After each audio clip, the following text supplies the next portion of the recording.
Good morning, friends, or good afternoon, or good evening. I hope you're doing incredibly well.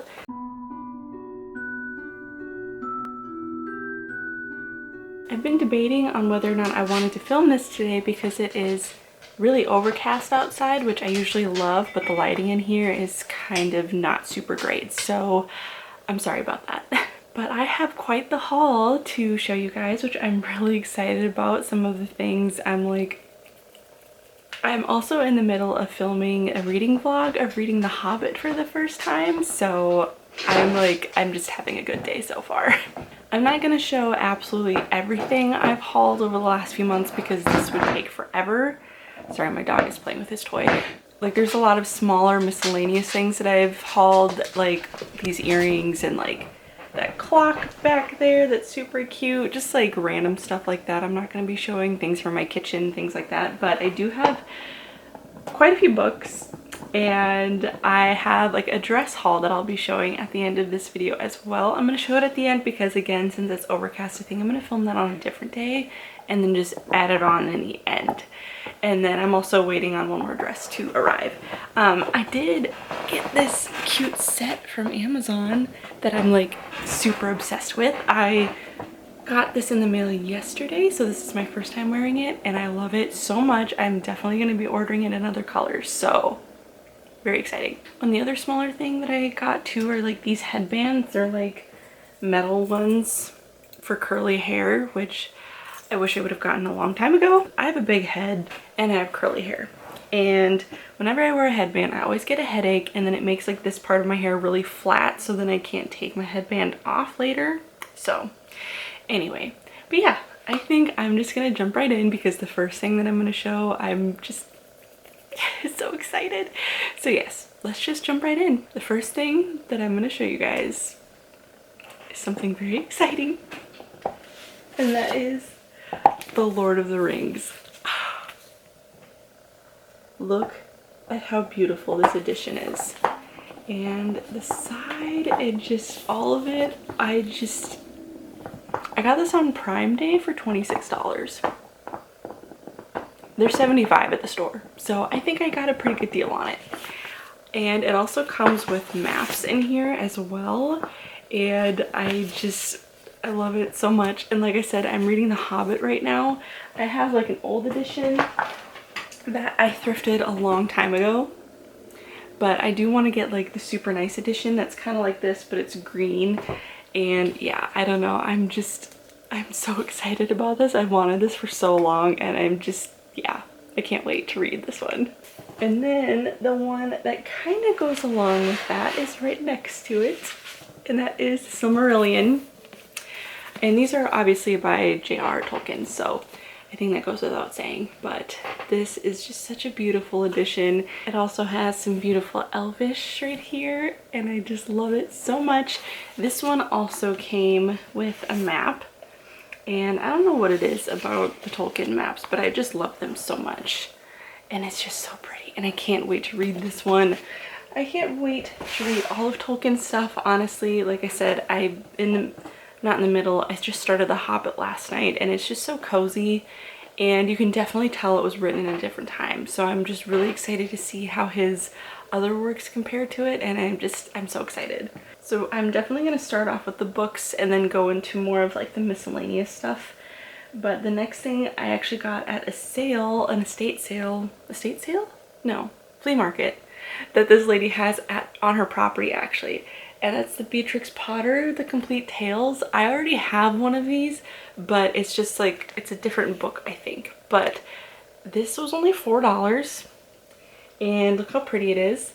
This is the official theme of our nursery when we decide to have kids. That's kind of the style that I'm gonna go for. I just think it's so precious. The next book is A Curious Beginning by Deanna Raybourn, and this was sent to me by my friend Faith over at Faith's Reading Things. Thank you so much. I think that the cover is just so pretty, and it looks pretty intriguing, and I really like the title. After burying her spinster aunt, the orphan Veronica Speedwell intends to resume her world travels in pursuit of scientific inquiry and the occasional romantic dalliance. As familiar with hunting butterflies as she is with fending off admirers, Veronica wields her butterfly net and a sharpened hat pin with an equal aplomb. Aplomb? I've never seen that word before. But fate has other plans. I'm not going to read the whole thing, but it is a mystery, obviously, and I'm really excited because I've heard really good things about this author. I guess she has quite a few books that are like this, so I think if I enjoy this, I'm definitely going to add the other ones to my list.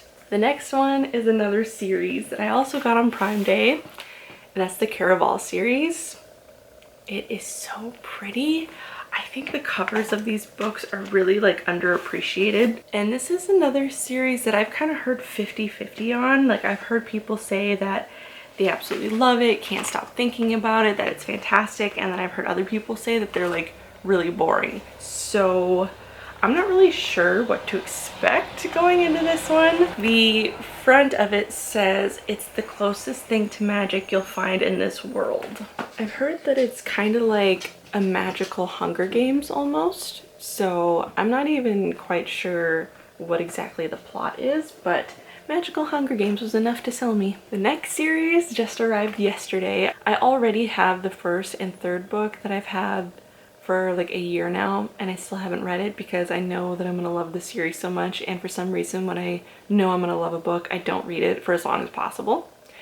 And then I also ordered the collector's edition of this first book that's supposed to be here in October. And that's the Cruel Prince series. I mean, who hasn't read this by now? I feel like, honestly, I have not read it yet, but I'm very excited about it. Well, I know about Cardan and Jude, and I know that it's like an enemies to lovers story, I think. So I'm sure I'll love it. The next series that I got is Mark of the Lion series by Francine Rivers. I have heard absolutely nothing but amazing things about the series, and I'm so excited to dig into this when the time comes. Unfortunately, none of these books have a synopsis on them at all, but I will tell you that I know that it is Christian fiction. One of the reviews says, Francine Rivers transports us to another time and place. In A Voice in the Wind, we discover in a culture roaring with decadence the sweet sounds of mercy, forgiveness, and eternal love. So I just know that it is Christian based. There's romance in it and obviously history. I think this is based in the 1st century. And I'm really excited to finally read Francine Rivers. She's also the author of Redeeming Love, which is one of the most famous books of all time that I also picked up. I actually got this at HomeGoods. I have not seen the movie because I know that there were really mixed reviews on it, but I've heard that this book is like the best love story of all time. This is based in 1850, and it says, Angel expects nothing from men but betrayal. Sold into prostitution as a child, she survives by keeping her hatred alive. And what she hates most are the men who use her, leaving her empty and dead inside. Then she meets Michael Hosea, a man who seeks his father's heart in everything, capital F, as in God. Michael obeys God's call to marry Angel and to love her unconditionally. Slowly, day by day, he defies Angel's every bitter expectation, until despite her resistance, her frozen heart begins to thaw. But with her unexpected softening come overwhelming feelings of unworthiness and fear, and so Angel runs back to the darkness, away from her husband's pursuing love, terrified of the truth she can no longer deny. Her final healing must come from the one who loves her even more than Michael does, the one who will never let go. So this is a retelling of the Book of Hosea, I believe, and I can't wait to read this. I know it's gonna make me cry, and that is already so relatable. Like, it already makes me want to cry just talking about it.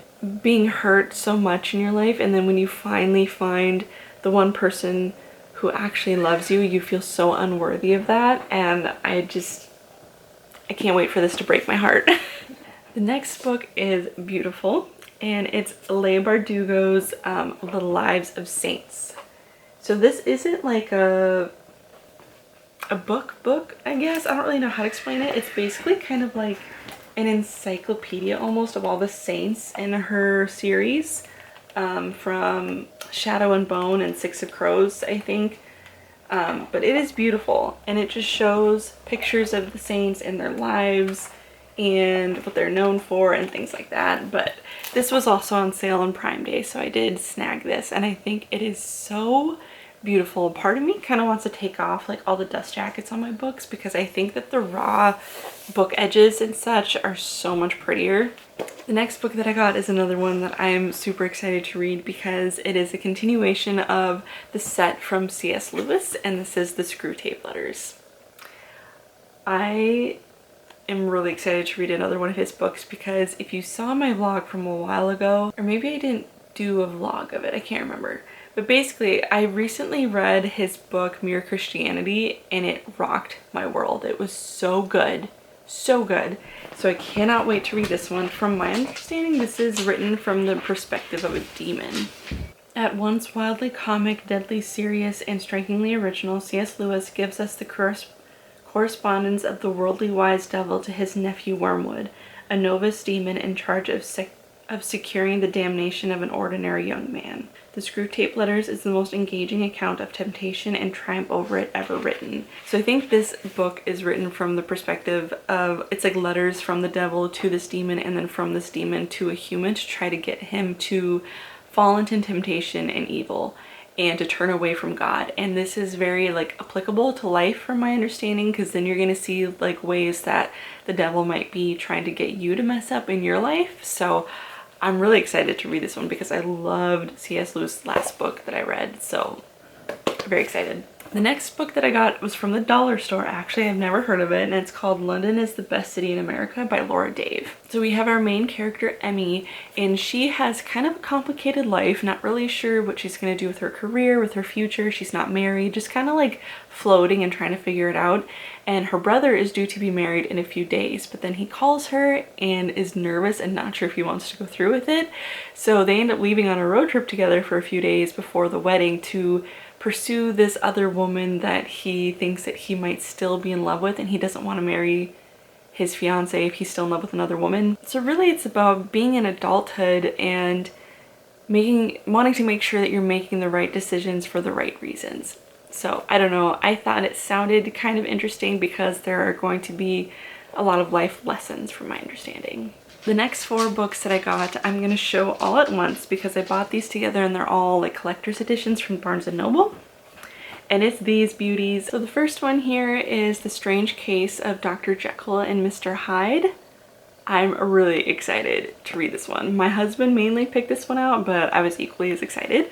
If you don't know what this is about, Dr. Jekyll creates a potion, I guess you could call it, to separate the evil from the good inside of him, and that ends up creating Mr. Hyde, and he is basically just evil personified. All kinds of crazy stuff happens. I'm not going to get into too many details, but I'm really excited to read about this one. I can't stop moving it because the cover is so pretty, but I really love the Dr. Jekyll and Mr. Hyde from Once Upon a Time, so I'm sure that's who I'm going to be imagining the entire time. The next one, I got Classic Stories of Edgar Allan Poe. I just really love the way that his mind works. I've never fully read like a lot of his stories before, so I'm really excited to actually read them and not just all the references. Like there are so many references in different books. I remember when I was reading Shady Hollow with my friend Sandy, there were so many references to it in that book. And then I was also reading the Encyclopedia of Fairies, Emily Wilde's, and there were also references in that book. And it was just like, there's references everywhere. And then of course there's the Gilmore Girl episode of The Case of the Poes. So he's everywhere, and I really enjoy the way that his brain works, and I'm really interested in kind of dark literature because I feel like we have those emotions for a reason, and I'm always very interested in how and why people process them. So I'm really excited to read more about Poe. Plus, I'm also the same personality type as him, so I'm even curious to see what I can relate to and how my mind works differently in certain things. The next book is Dracula by Bram Stoker.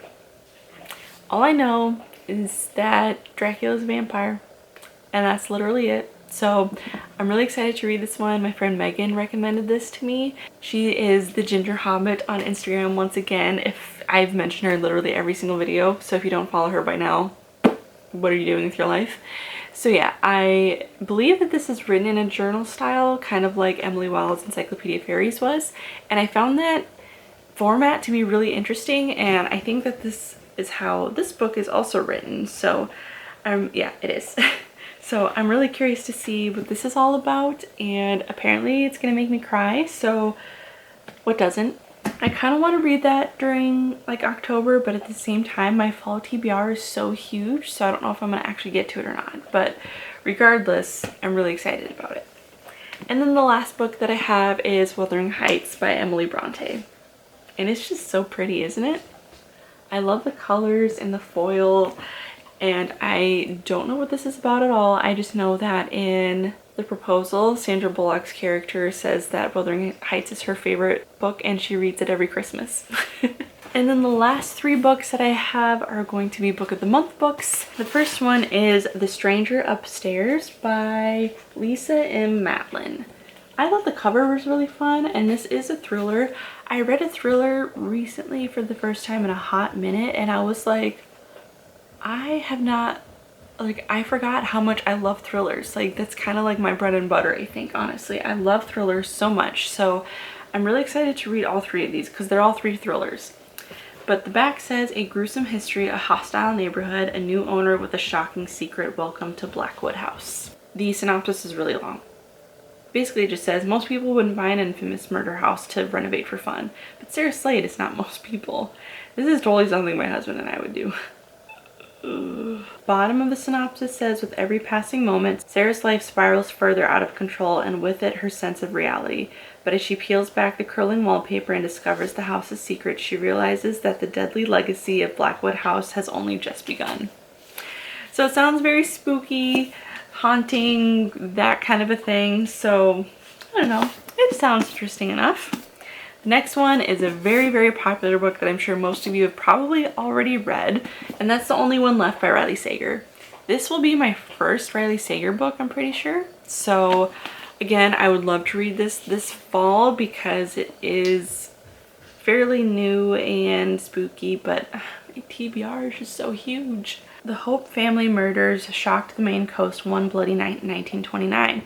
Most people assume 17-year-old Lenora was responsible. The police were never able to prove it. Other than her denial after the killing, she has never spoken publicly about that night, nor has she set foot outside Hope's End, the cliffside mansion where the massacre occurred. It's now 1983, and home health aide Kit McDeer arrives at a decaying Hope's End to care for Lenora after her previous nurse fled in the middle of the night. In her 70s and confined to a wheelchair, Lenora was rendered mute by a series of strokes and can only communicate with Kit by tapping out sentences on an old typewriter. One night, Lenora uses it to make a tantalizing offer. I want to tell you everything. So it sounds spooky and fun, and I don't know, I love that it sounds very twisty, so I'm excited to read my first Riley Sager book. And the last book is None of This Is True by Lisa Jewell. I've heard good things about this one as well. This is very like kind of creepy stalker-ish vibes. When a famous podcaster interviews a stranger promising to divulge the story of a lifetime, secrets emerge that threaten to expose the truth of the lives they've both worked hard to project and protect. Alex and Josie meet, and Alex is the one with the podcast, I believe, and they find out that they have like the same birthday, and all of a sudden Josie like bumps into Alex outside of like her kid's school, and it just starts to get really weird. And as they're interviewing, well, I guess it's kind of interviewing each other, but Alex is interviewing Josie on her podcast, she starts to realize that Josie is hiding some very dark secrets, and before she knows it, Josie has kind of like wiggled her way into Alex's life and into her home. But as quickly as she had arrived, Josie Farah disappears. Only then does Alex discover that Josie has left a terrible and terrifying legacy in her wake, and that Alex has become the subject of her own true crime podcast, with her life and her family's lives in grave danger. So, sounds very creepy, which I kind of love, so that's exciting. But yeah, I think that was it for books, aside from the collector's edition of The Cruel Prince that I ordered, and I don't know if I mentioned this, but I also ordered the collector's edition of Coraline, and I'm so excited. I haven't read the book yet. I have it on my wish list, and I just loved the movie when it first came out. It is so creepy and weird and just, you know what I mean? I don't know, I just love it. So I ended up getting the collector's edition from, I've never ordered from there before. I think it's like Lit Joy Crate or something like that, but I'm very excited. The illustrated or the signed illustrated version was sold out, and I think I got the collector's illustrated version, I think. I don't know. Regardless, I'm super excited about it. I love Coraline and I can't wait to read the book and get that stunning edition. It won't be here until early next year though, which is kind of sad, but I'll live. Okay, now for the miscellaneous things. Some of them are so random, and like I said, I'm not going to be showing absolutely everything because this video would be 2 hours long, because I have got a lot of new things, but I've also been decluttering a lot of things, so it's not all bad, okay? But basically, I'm gonna start with the smaller stuff, and like the first thing is this rubber stamper for dates. As you know, I have a lot of pen pals, and I thought this would be really cool to stamp the date on my letters.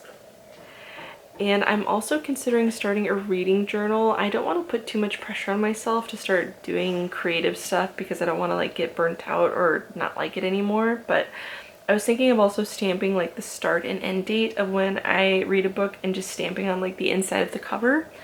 But I don't know. I thought that was really fun though. And then also for my pen pals, I got some more texture paper. I love this paper so much. It's just so pretty and fun, and any kind of textured paper I love. I also got this journal from the same company that I get my paper from. They're called, I think, Leather Village. I'm pretty sure that's what they're called, but I love this journal. Isn't it so pretty? And the paper is beautiful. I have been practicing my Elvish. But this is also English written in the Elvish alphabet, so it's not like technically a different language, it's just written in a different alphabet. But regardless, I think this journal is so beautiful and I love it so much. I got these candles at Michael's. I couldn't resist. I think they were only like $5 or $8 or something super cheap. I really want to burn them, but I can't bring myself to do it because they're so cute and I don't want to like not have them anymore. But I've been keeping those in my office on my desk because they're just so cute. I got this book strap that you put on the front cover of your books to hold your pens and your highlighters and such. I have a lot of annotating stuff. When I annotate my books, I usually have a black pen, a colored pen, and a highlighter, and my tabs. So it doesn't fit everything, but it does fit the 2 pens, which is like my main thing. So very excited about that. It's by Mr. Pen. I got it on Amazon. Mr. Pen is becoming my go-to brand for like everything in my life right now. I also got these highlighters from them. I just recently got highlighters like a couple months ago for my Bible. Also Mr. Pen, and I love them so much. They're like watercolor and they're so pretty, but these ones were more of like a kind of like a vintagey color palette. So I got these and I really like them so far. I like that they also have the little clip here to slip onto stuff. They're really pretty colors and they have a really nice comfortable grip on them, and yeah, I just love stationery. You know, I just love office products. And then I think this is going to be the last thing because this video is already really long and I still have to do my dresses. So the next thing is this little speaker that I got. It does have like games and stuff on it too, but I don't use them. I just use this as a speaker. We have like a projector and projector screen in our living room instead of a TV, and the projector speaker kind of sucks. So, oh, hello. Those are books, buddy. But yeah, this was not cheap. It was on sale on Prime Day. I think this is usually $120 and I got it for like 80 something. But it works really well. So we've been using this when we use the projector, and it's been great. It's been like the best investment. I really love it. The sound quality is actually fantastic, and it does get pretty dang loud. So highly recommend if you've been considering getting one of these. They're on Amazon, and the brand is called Divoom, D-I-V-O-O-M. So if you've been considering getting one, I definitely recommend because the quality is actually pretty fantastic. And we've spent big money on speakers before, and this is probably the best one that we've gotten thus far. But yeah, I think that is all for books and miscellaneous stuff. I am going to show you my dresses really quick that I've gotten. I will put the brand on the screen. Most of them are by New Flora, which is my new favorite brand ever. As some of you know, I've been slowly switching my wardrobe over to only cotton and linen because it's healthy for you, it's more breathable, it lasts longer. You're so rude. So I've been kind of decluttering my closet and then bringing in more high quality items. And New Flora is not a cheap brand. So I've been getting like 1 to 2 items a month and it's been really great. I love the dresses so much. They're so comfortable, the quality is great, and they're so beautiful. So I'm just gonna do like a B-roll video of all the new dresses that I've gotten. I'll show the New Flora ones first, and then I'll show the few that I've gotten from Amazon, and I'll also be putting the sizing on there as well. So yeah, I think that is it. I'm gonna close this out with modeling my dresses. But anyway, thank you guys so much for being here. I love and appreciate you so much, and I'm sorry I've been slacking on here so hard. Hopefully I'll be back with more content very soon. Love you so much, and I'll see you again very soon. Bye!